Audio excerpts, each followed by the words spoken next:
जय जिनेन्द्र। जैन सोल इस मेरी चैनल पे आप हमारे वीडियो देखने के पश्चात लाइक करें, सब्सक्राइब करें और नोटिफिकेशन बेल आइकॉन दबाएं, जिससे आपको हमारे वीडियो की सूचना सबसे पहले प्राप्त होगी। और आप हमें हमारे वीडियो के नीचे दिए गए पेज पर भी फॉलो कर सकते हैं। जय जिनेन्द्र। आज मैं अगर आपको यह कहूँ कि दर्शन और फिलॉसफी एक नहीं है, दर्शन को फिलॉसफी कहना दर्शन को छोटा आंकना है, उसका महत्व घटाना है। परंतु यह अर्थ पाश्चात्य विद्वानों के लिए लाभदायक था, इसलिए उन्होंने इसका बहुत अधिक चलन किया और आज भी हमारी पुस्तकों में फिलॉसफी का अर्थ दर्शन यही बताया जाता है, शब्दकोशों में भी यही अर्थ लिखा हुआ है। परंतु आज मैं आपको इन दोनों में कितना बड़ा अंतर है यह समझाने का प्रयास करूंगा। हमारी संस्कृति बहुत प्राचीन है और संस्कृति यह शब्द संस्कृत भाषा से आया है और संस्कृत इसका अर्थ है जिसके संस्कार बहुत उत्तम हैं। और संस्कृत भाषा यह विश्व में सर्वोत्तम वैज्ञानिक भाषा है।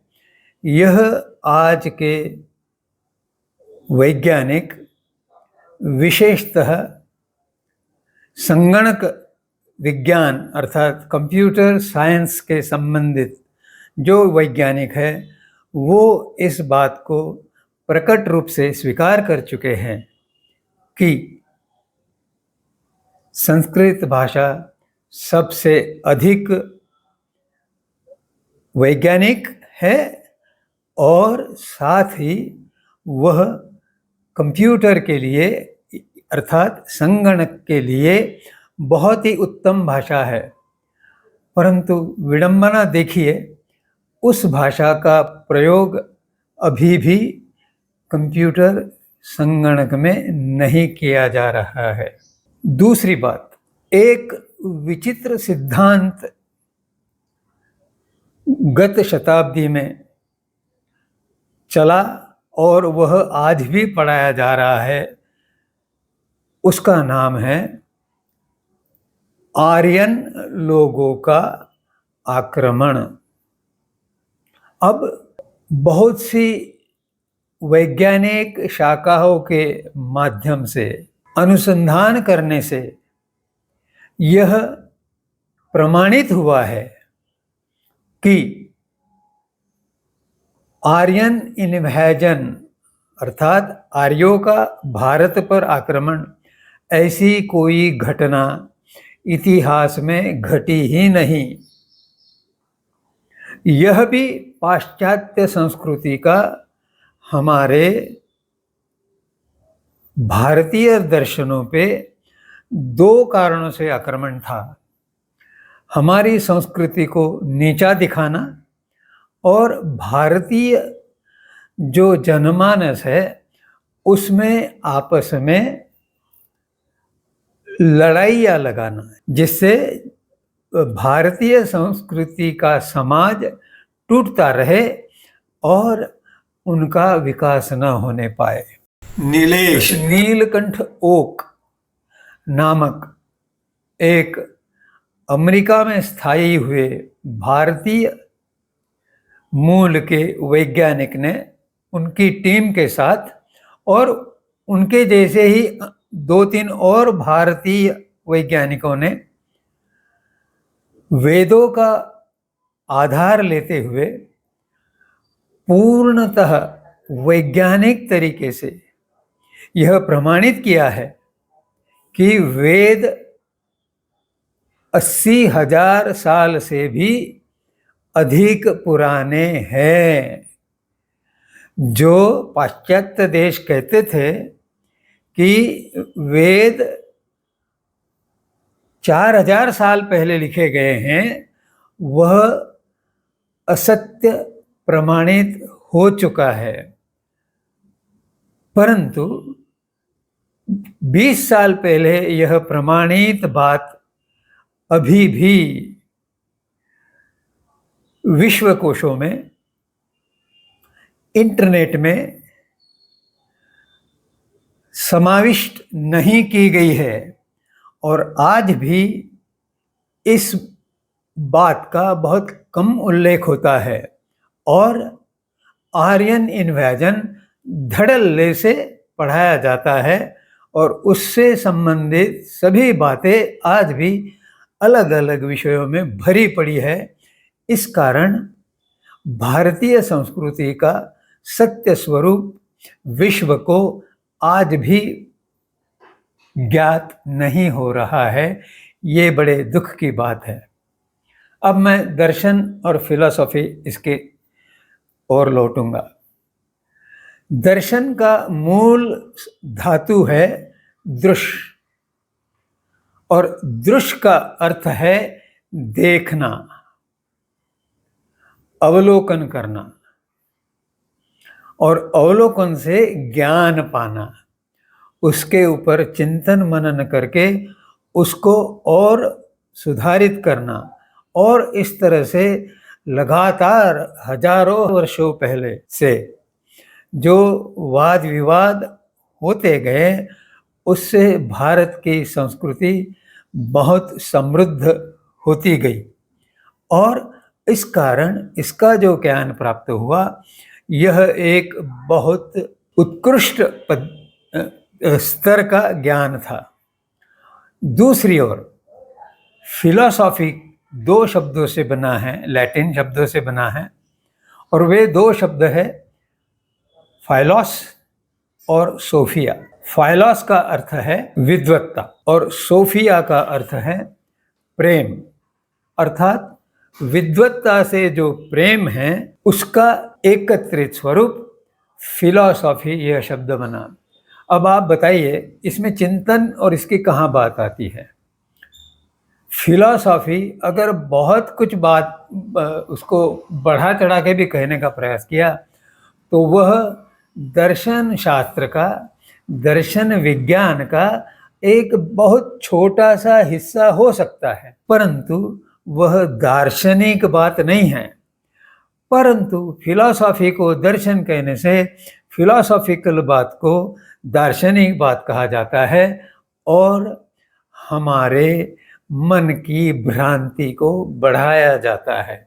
यह बहुत प्रणालीबद्ध प्रयास करते हुए पाश्चात्य देशों ने और्वात्य संस्कृति को नीचा दिखाने का सतत प्रयास किया हुआ है और राजकीय दृष्टि से वे विश्व में सबसे अधिक आगे होने से अन्य देशों पर दबाव डालकर उन्होंने कुछ भी बोलने का अवसर नहीं दिया।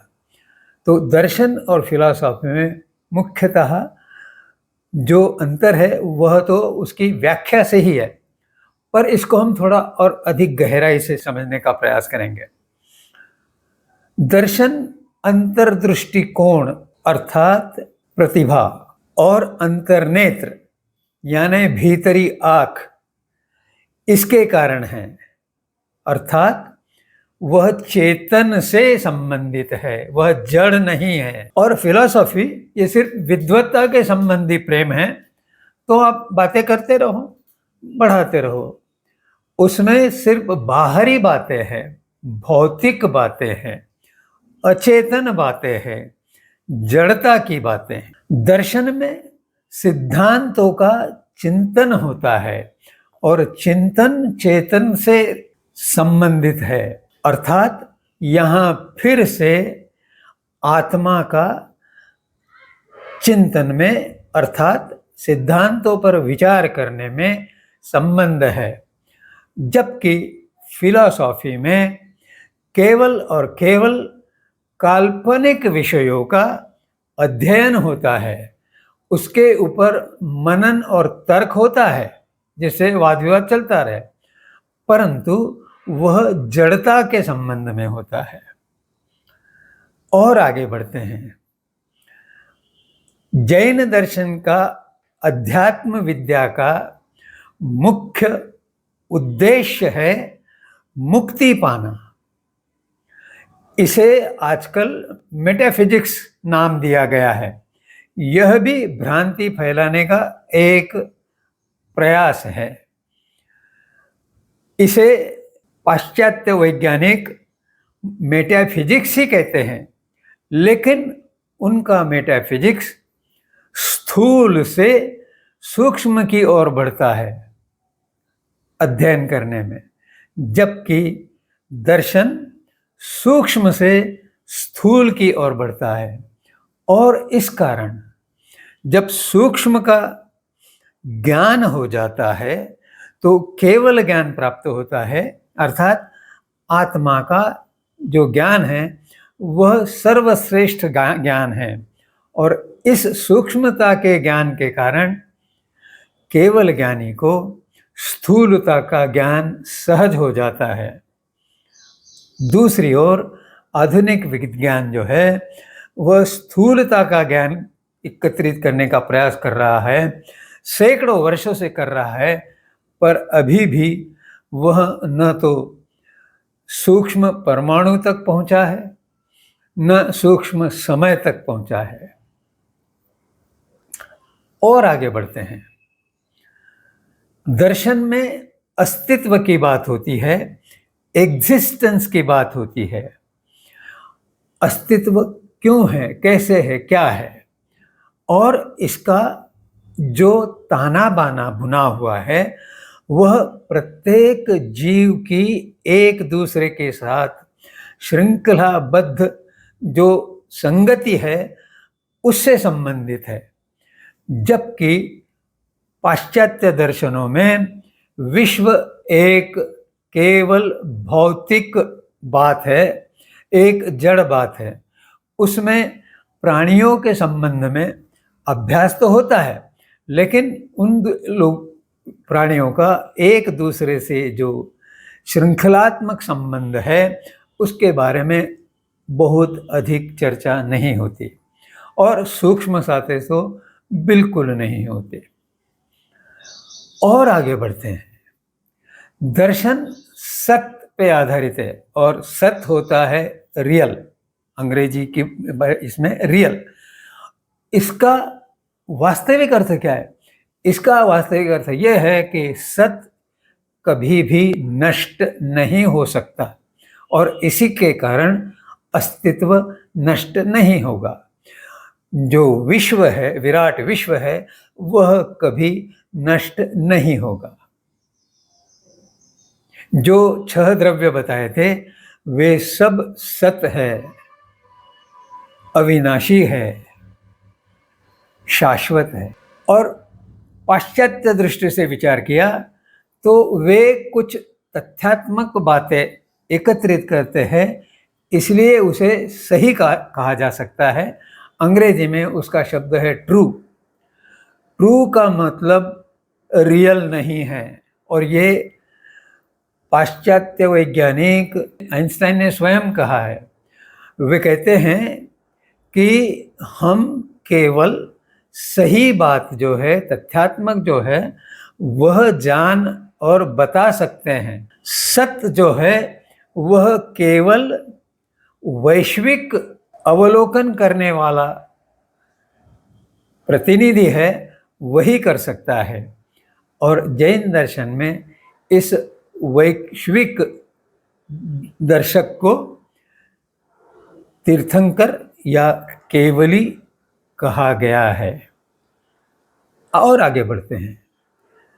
सूक्ष्म विचारधारा से विचार करने पर जैन दर्शन ने 6 मूल द्रव्य बताए, एक कम नहीं, एक अधिक नहीं। यह भी एक बहुत बड़ा वैज्ञानिक विधान है, जबकि आज तक पाश्चात्य विज्ञान ने 4 द्रव्यों को स्वीकार किया है। कौन से है 4 द्रव्य वे 4 द्रव्य है आकाश, काल, पुद्गल पदार्थ और कोई एक आवश्यक द्रव्य। ये 4। उन्होंने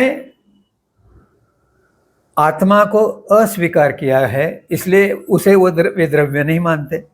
तो अगर हम और भी बात करें आगे, कुछ उनके विचार में एक नया द्रव्य उन्होंने जाना, तो वो 5 द्रव्यों से होगा, और 5 द्रव्यों से विश्व नहीं बनता।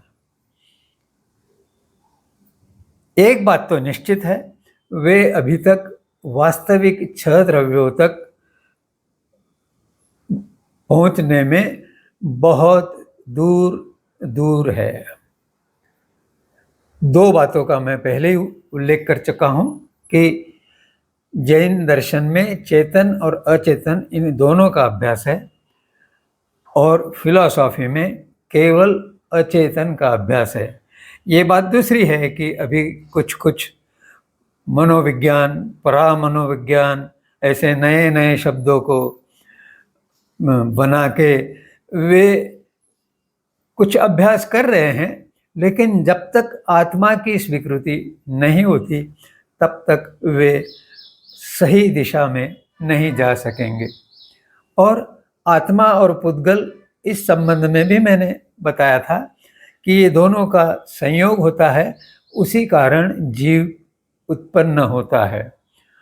और पाश्चात्य विचारों में पदार्थ या वस्तु, यह जड़, इसका ही विचार गहराई से किया गया है। जय जिनेंद्र।